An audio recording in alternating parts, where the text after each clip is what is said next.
IPL के mega auction से पहले बीसीआई ने रिटेशन नियमों को लागू किया था। इससे पहले अगर आप माँ से ज़्यादा पैसे को प्यार करते हैं तो हमारे चैनल को सब्सक्राइब नहीं करेंगे। अगर माँ से प्यार करते हैं, सच्चे दिल से करते हैं, तो हमारे चैनल को सब्सक्राइब करके कमेंट में लव यू माँ ज़रूर लिखेंगे। और हम हर वीडियो की तरह कसम नहीं देते, क्योंकि आप तो जानते ही हैं कसम देने वालों का आप लाइक एंड चैनल को सब्सक्राइब करते हैं। चलिए जानते हैं आगे के 6 खिलाड़ियों को रिटेशन के जरिए या फिर आरटीटीए के जरिए टीमें चुन सकती है। इसमें विदेशी हो या फिर कोई अनकेम्ड, यानी कि अधिकतम 2 हो सकते हैं।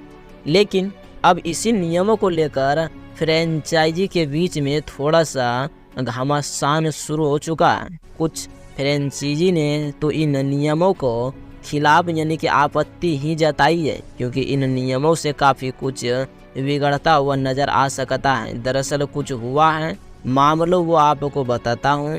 आरटीए नियम से अब फ्रेंचाइजी खुश नहीं है। बीसीआई को टीमों ने लेटर भी लिख दिया है कि आरटीएम से खिलाड़ी की मार्केट वैल्यू स्थापित करना उद्देश्य था, लेकिन नए नियम से उद्देश्य की पूर्ति नहीं हो पा रही थी। अब इस नियम पर बीसीआई के साथ चर्चा हो सकती है, क्योंकि 31 अक्टूबर तक रिटेशन की इनके डेडलाइन और हो गई है। अब 6 खिलाड़ियों को रिटेन करना होगा और आरटीएम से कैरियर या फिर आप पैसा दे के कीजिए, लेकिन जिसमें भारत या तो विदेशी कोई भी खिलाड़ी हो सकता है और 2 अनकेम्ड अधिकतम होना चाहिए। लेकिन कि आरटी और राइट टू मैच कार्ड जो था उसमें इस बारे में बहुत ही डिटेल में समझाया गया था। ट्विस्ट के साथ इस नियम का ऐलान भी किया गया था। अभी तक 2022 तक हमने देखा था, फिर यह आरटीए हटा दिया गया था, लेकिन अब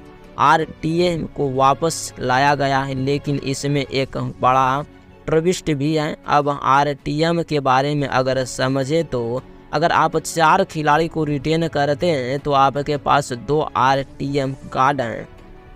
अगर आप 3 खिलाड़ी को रिटेन करते हो तो 3 आरटीएम कार्ड हैं। अगर आप एक भी खिलाड़ी को रिटेन नहीं करते हैं तो 6 आरटीएटी कार्ड हैं। अब आप इस्तेमाल कर सकते हैं, क्योंकि रिटेशन का जो स्लैब और बीसीआई ने बताया था इसमें यह कि पहली रिटेशन आप 18 करोड़ की रखिए, दूसरी आप 14 करोड़ की रखिए, फिर 11 करोड़ की रखिए, फिर चौथी रिटेशन रखते हैं तो फिर आपको देने पड़ेंगे 18 और 5वीं को आपको 14 करोड़ देने पड़ेंगे। यानी कि सीधी बात करें 18, 14, 11 और 14 यानी कि अनबैंकिंग ऑक्शन में ही इस्तेमाल होता है।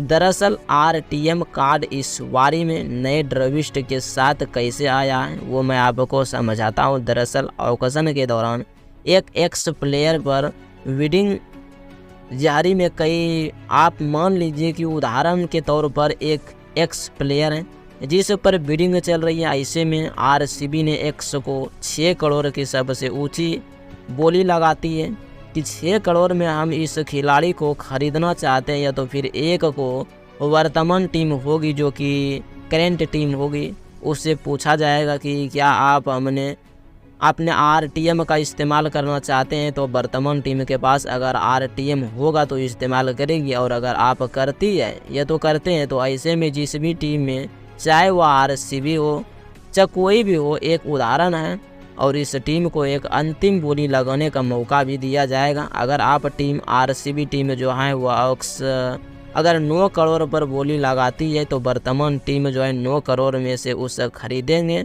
मौका मिलेगा उस खिलाड़ी को। अगर उसको खरीदना होगा तो आरटीएम यूज करती है तो फिर आपको खरीदना ही पड़ेगा, लेकिन कि दोबारा बोली लगाने का मौका नहीं दिया जाता है।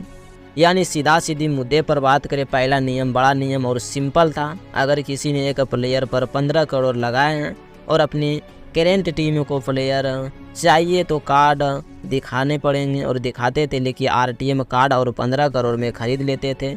अब 15 करोड़ उस टीम को देने पड़ते हैं, इसमें से बोली लगाई थी कि, लेकिन अब एक्स्ट्रा बोली लगाने का मौका मिल गया है। इसी से आपत्ति जताई जा रही है कि अगर किसी टीम ने 9 करोड़ लगा दिए और करेंट टीम चाहती है कि नहीं मैं खरीदना चाहती हूँ, लेकिन कि फिर वो कितनी भी बोली लगा सकता है। यह बीसीआई ने कहा था। तो 9 करोड़ पर अगर कोई 15 करोड़ की बोली लगा देता है या फिर 12 करोड़ का लगा देता है तो दूसरी टीम का तो बैलेंस बिगड़ जाएगा। इसी को लेकर अब जो कुछ फ्रेंचाइजी बीसीआई ने यह तो से बात कर रही है कि अपने नियम तो यही किए हैं, लेकिन कि बोली कितनी भी बड़ी हो या ना हो तय है और तय भी हो जाएगा। संन्यास बोली रखी जाए और इनमें से आरटीएम का सही इस्तेमाल हो सकता है कि आरटीए में आपको आने वाले दिनों में कुछ बदलाव भी देखने को मिलेंगे। 31 अक्टूबर डेट लाइन है और डेट लाइन से पहले देखना दिलचस्पी होगा कि 10 टीमें किन किन खिलाड़ियों को रिटेन करती है और कौन कौन से खिलाड़ी जो है वह आरटीएम के जरिए खरीदे जा सकते हैं। आपको क्या लगता है कि कौन कौन सी टीमें अपने खिलाड़ियों को रिटेन करेगी? कमेंट सेक्शन में ज़रूर बताइएगा।